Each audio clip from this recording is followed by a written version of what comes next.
Bismillahirrahmanirrahim. Assalamu alaikum and hello everybody. My name is Amir and today I would like to speak about the MoU's resuscitation. But before I do that, I would like to explain the current situation. Recently, the US had once again violated the MoU. Its continued attacks on Iranian civilian infrastructure has forced Iran's hand, which has resulted in more devastation across the Gulf on US bases only. Iran has not sought the destruction of any GCC member states' infrastructure or military installations. However, the situation as a whole remains extremely tense as the US's violations mean that the MoU is no longer in play. And if this is so, it threatens shipping through the Straits of Hormuz. Shipping that is vital to many economies that need the region's oil, natural gas, sulfur, helium, and fertilizers. Recently, we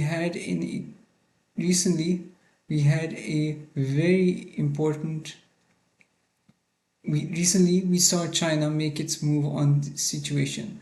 Pepe Escobar explains that China is terrified of the situation. It has set a tentative deadline for Monday, which is today, to get the MoU back on track.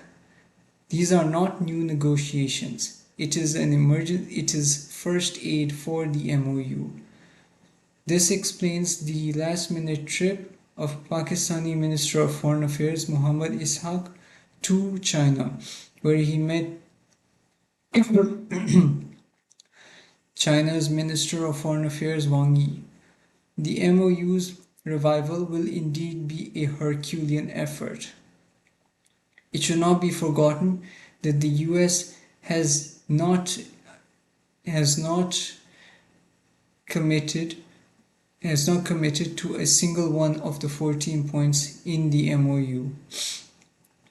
Yet Iran has maintained its commitment until recently.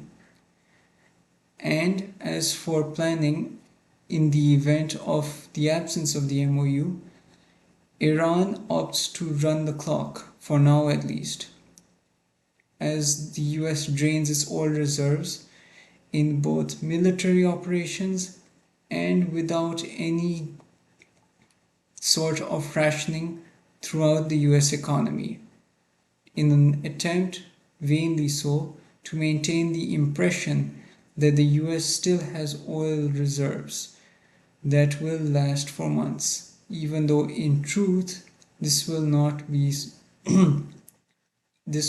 so. Predictions have stated both a couple of months ago and as recent as last month that the US will be facing a major oil crisis when its reserves are depleted in mid-August this year. Iran has also declared that it will no longer maintain its commitments in the MoU due to these continued attacks. Recently, for instance, the US had bombed Darkovin nuclear power plant in Khuzestan province. This nuclear power plant was built with Iranian materials and technology under the International Atomic Energy Agency, the IAEA's direct supervision. This was no ordinary attack, as it crossed an Iranian red line on civilian infrastructure. For now, Iran has yet to respond to this attack. But as far as Iran is concerned, all bets are off when it comes to the MoU. Of course, this means that shipping will be jeopardized. Iran's imports and its exports will no longer be given the same kind of safety net that it previously had. But, as I am sure many would agree, there was not much of a safety net to begin with. The duration was too short, the goods and services traded were too limited and need more fine-tuning, investment, and overall throughput to be as viable as they could be. For now, their potentiality rests on being developed in accordance with the Belt and Road Initiative and the International North-South Transportation Corridor, and Iran's overall membership in BRICS and the SCO. In BRICS only. Meanwhile, in response to the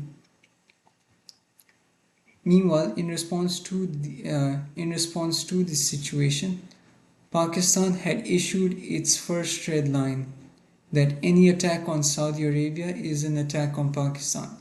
This can be interpreted as Pakistan acting in accordance with its Strategic Mutual Defense Agreement or SMDA with Saudi Arabia.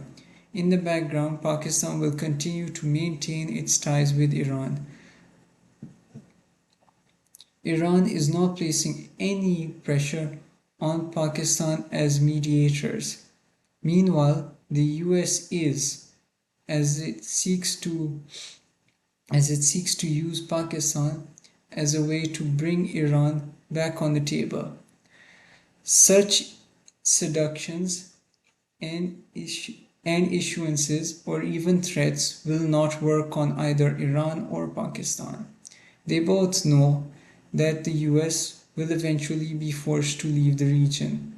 They also both know that it will be China that will be they both know that it will be China and Russia that will be taking the US's place as the dominant economic power globally and regionally, of course. I would also like to add how Vice President James Vance asserted that the MoU was phony the whole time. Comments like this were never going to give the MoU much legroom. President Donald John's own comments equally so. And now we see the result. The US will not be receiving any guarantees of oil exports from the Persian Gulf. Same will be said of fertilizers and sulfur, along with the much needed helium that is needed in computer chip manufacturing. But back to the oil, Stanislav Krapivnik stated how oil exports from the Straits of Hormuz have dropped from 20 million barrels per day to a mere 10 million barrels per week. And and to briefly go over the situation on the other side of Saudi Arabia's coast, on the Red Sea,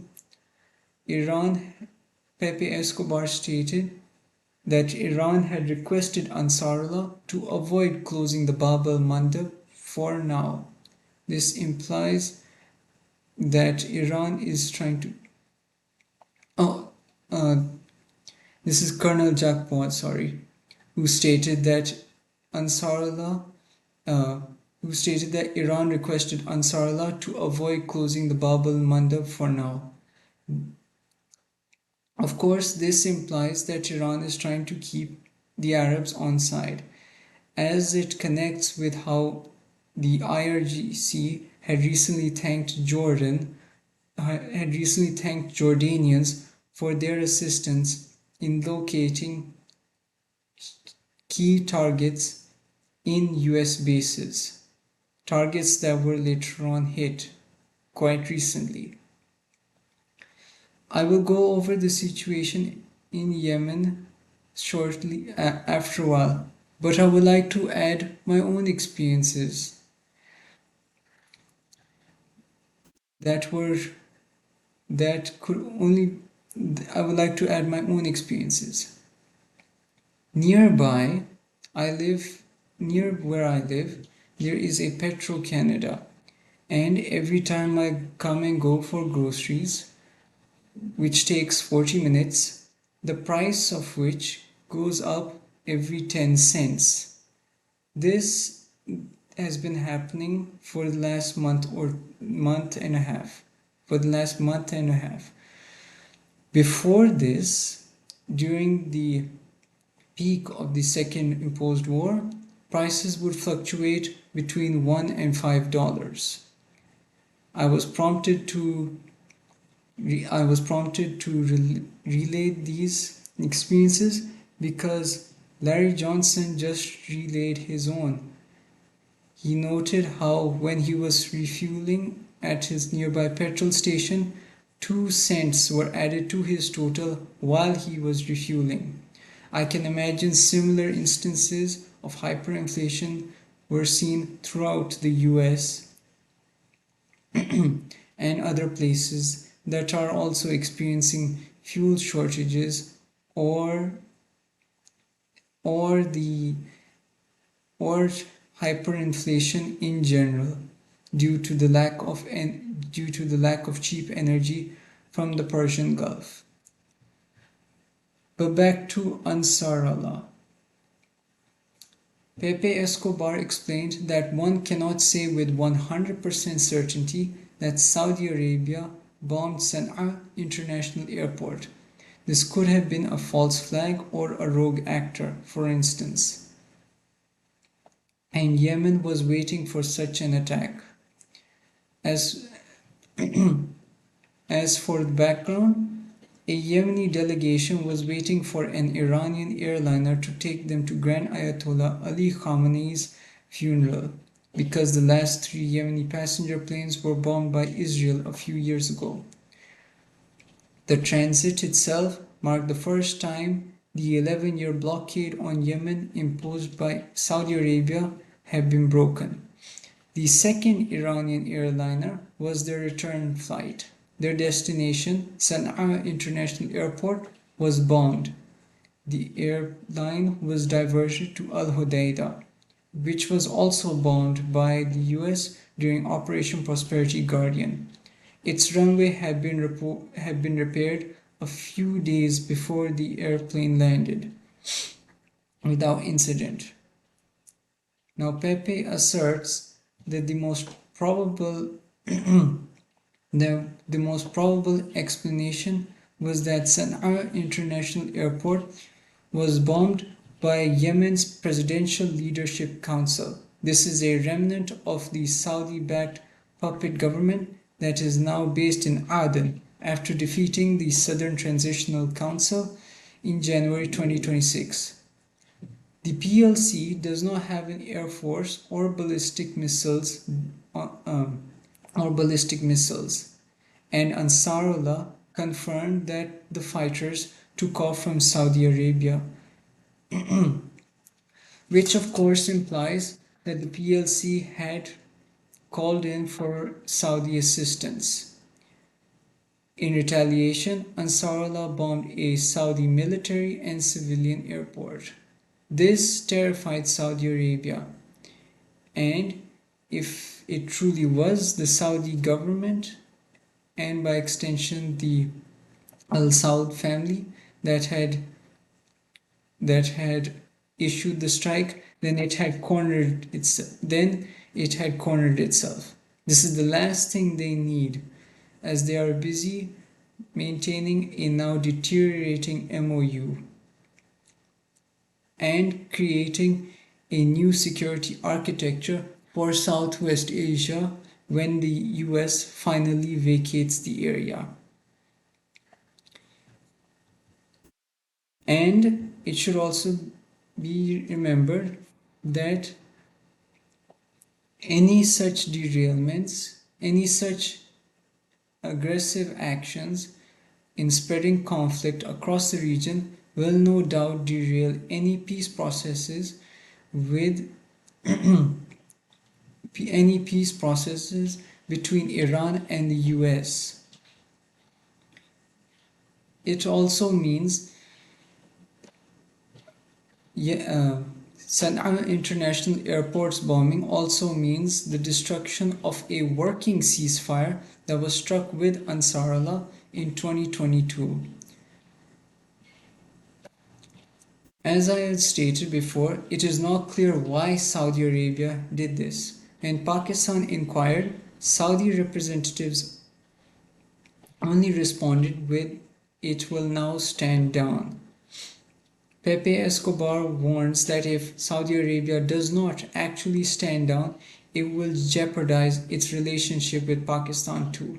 Pakistan is an active mediator in the MoU, and already the MoU had issues with with maintaining a ceasefire, given that one of its most important objectives was to stop Israel's bombardment and occupation of Lebanon, which is still going on.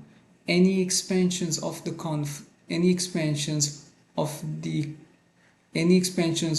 already vast regional conflict will only jeopardize any mediation efforts by all parties. It will also mean the closure of now the Bab al Mandab. As I had stated, Iran would not like this to happen yet, but the situation could change. Remember, Ansarullah is the only serious military force in Yemen. The PLC only recently captured Aden, and even then it operates with its own military. The Yemeni armed forces themselves had and remain loyal to Ansarullah in Sana'a, which means that only Ansarullah has the means to open or close the Bab al Mandab, thus sealing all Saudi oil exports all Saudi exports that go through the Red Sea. It also means the sealing of any US military any US carriers moving through the Suez Canal to enter the Indian Ocean. Larry Johnson, meanwhile, asserted that the bombing of Sana'a International Airport may have been executed using a Western agent who may have gone behind President Mohammed bin Salman's back. And if this was truly a Saudi initiative, he asserts, Saudi Arabia would have escalated after Yemen's retaliation. Instead, it stood down. Iran itself has not attacked Saudi Arabia either. In response to nearly bombing its own airline as it came in for landing. The situation surrounding the destruction of the MoU was disastrous enough, and Saudi Arabia's actions have only added fuel to the fire. But Larry's assertions have pose some intriguing questions.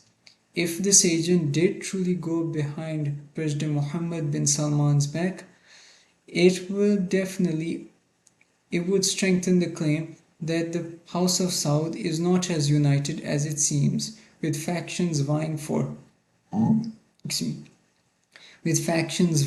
power and patronage vying for power, both with the patronage and against the US. Which side would be victorious is very difficult to ascertain, as Saudi Arabia's politics are almost entirely closed door affairs.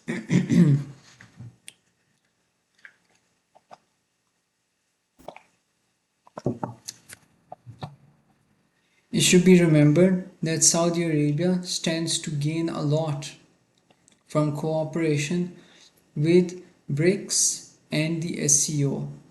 In fact, it had been granted membership that it had not choose to either accept nor reject. But doing so would invite the ire of the US. And just as Oman could not protest against the use of US bases in Oman, nor the use of shipping that used Oman's coastline to evade the MoU's guidelines, Saudi Arabia might find itself cornered as well. So both factions within the Saudi royal family have much to gain and much to lose. We have not yet seen any decisive action on Saudi Arabia past the stand down. We will also have to wait and see if Ansarullah does indeed close the Bab al-Mandab completely. As of now, Saudi Arabia's only route of export is through the Bab al-Mandab. Meanwhile, the SMO has seen some progress, as last week Russia had finally liberated Krasny Liman, and Major Scott Ritter explained that President Donald publicly acknowledged that Ukraine violates the laws of war when he stated that Ukrainian military drones were being assembled in people's basements, thus turning civil society into a valid military target. So far, Russia has not gone after these targets en masse, but some have already been hit. He also confirms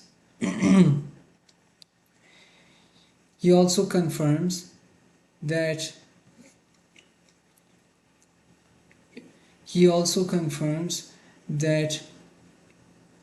throughout the SMO, we have seen these targets hit repeatedly in the form of seemingly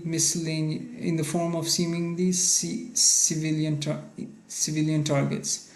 One of which, for instance, was a furniture shop, which turned out to have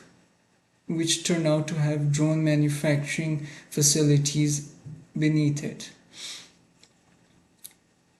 During this attack, he noted that Ukraine's civil defense took action and documented the scene on camera. He added that Ukrainian civil defense was meant to look like Western civil defense so that Westerners could better humanize them.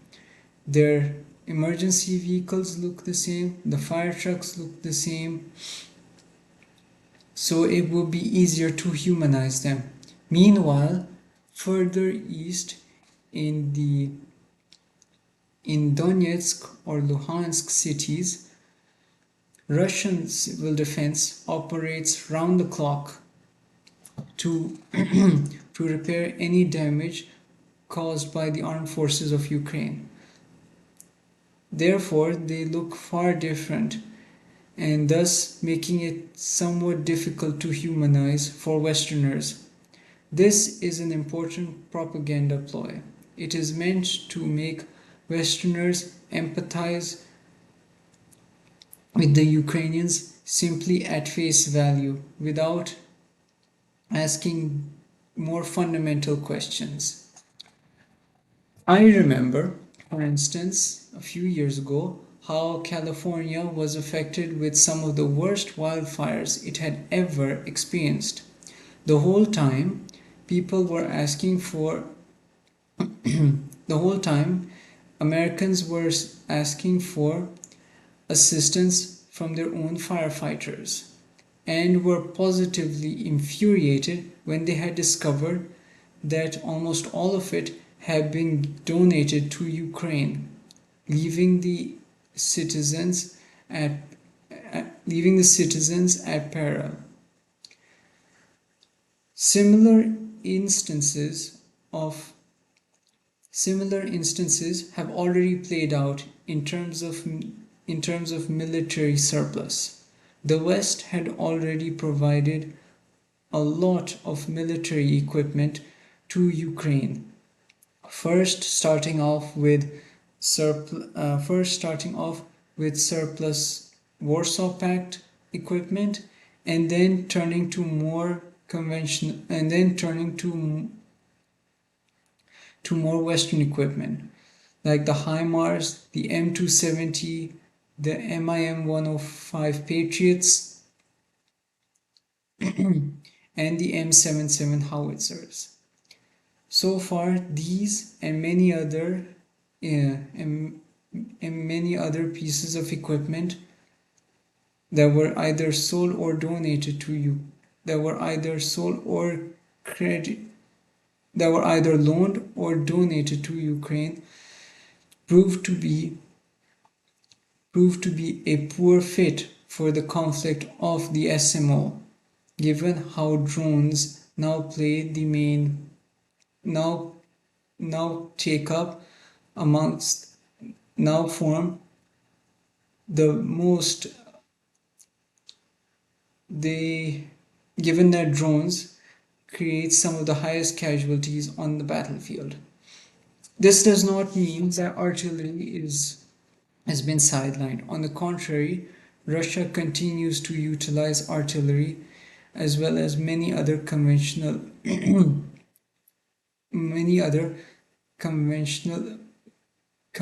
weapons in the SMO. Ukraine, by contrast, has been facing a manpower shortage and equipment shortage for years now. The use of these drones is among the only way that it can continue to offer any sort of resistance. But as we have seen with the liberation of Krasny Liman and further encroachments across Sumy and Kharkov oblasts, there is not much Ukraine can do with these drones that can actually hinder, let alone bring a standstill to Russian advances across the conflict, across the actual line of across the front lines. Recently, there was also the NATO summit in Ankara, and as had previously been and it was previously touted that the NATO summit would have been yet another example of NATO unity. But Major Scott explains that the NATO summit accomplished next to nothing. It achieved funding for conceptual projects that could be realized only years later. For instance, Ukraine has access to the license to build Patriot missiles, but he argues that it will not build a single missile ever, even in peacetime. A modest production plant needs 2 years to set up. Such facilities will not survive in the SMO anyway, and besides that, the NATO summit was just bluster. And Andrei Martyanov adds that it was just a single-page document. The summit resulted in a single-page document that was polluted with buzzwords. NATO itself can do nothing without a Chapter 4 consultation in the event of an attack. So if Russia did indeed choose to attack any NATO member state without these Chapter 4 consultations, it would definitely be in more than a bind. And if that was not enough, Major Scott Ritter reminds us that NATO itself stood on the sidelines as the US threatened to absorb Greenland, a NATO member state, via Denmark. There were also no such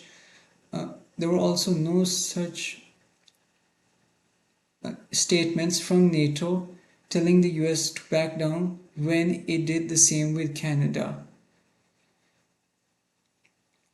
Meanwhile, Russia is in the right under Article 51 of the UN Charter if it attacks Finland and the Baltic states for initiating acts of aggression by allowing their airspaces to be used by Ukrainian drones that utilize Western guidance systems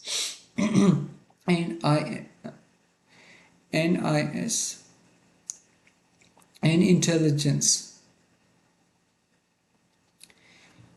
There was also an intriguing parallel I would like to point out. Throughout this conflict, throughout the SMO, we have been seeing NATO unity as an implication that Ukraine stood strong with powerful military allies. Meanwhile, Russia did not. While they touted, Russia did not. I would like to point out an intriguing parallel that Andrei Martyanov expressed, at how Israel is now starting to tout that it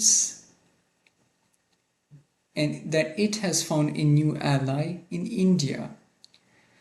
He maintains that such statements are a deception, as it reveals that Israel is now facing increasingly impotent supporters within its own ranks. Yet Iran, with the assistance of Russia and China, has been able to stand strong against Israeli and US attacks. Iran has also not only weathered these attacks but grown stronger. As I have mentioned before, Iranian missiles in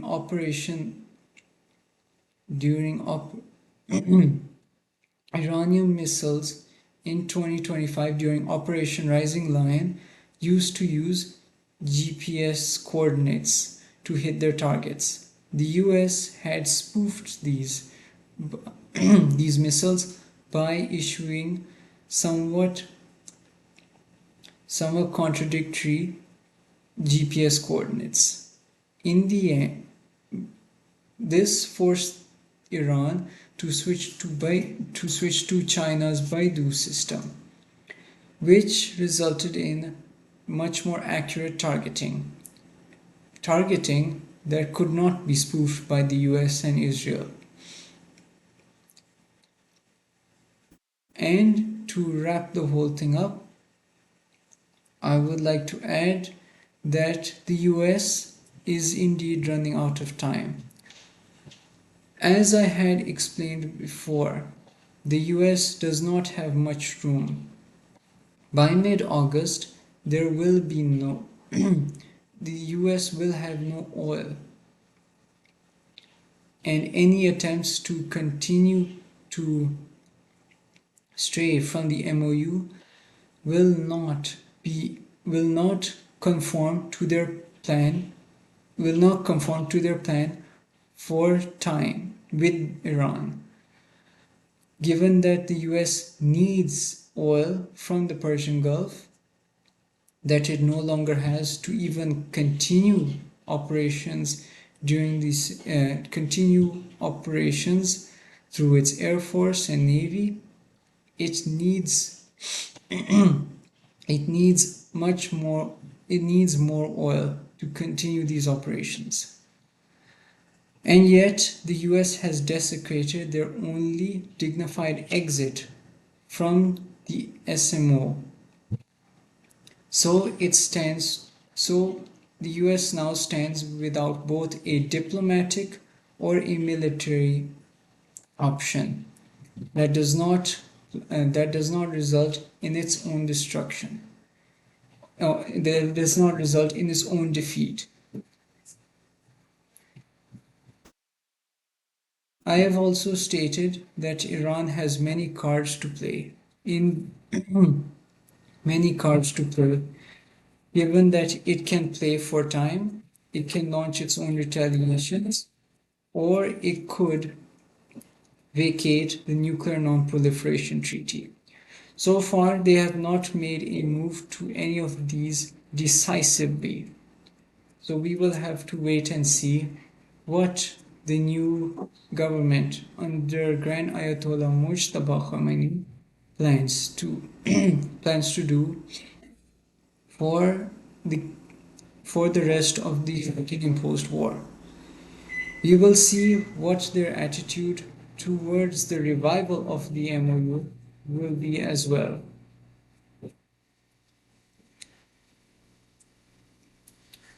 Thank you very much for listening. I look forward to your comments. I look forward to your comments and questions. Please like, share, and subscribe. And I will see you all in the next video. Goodbye.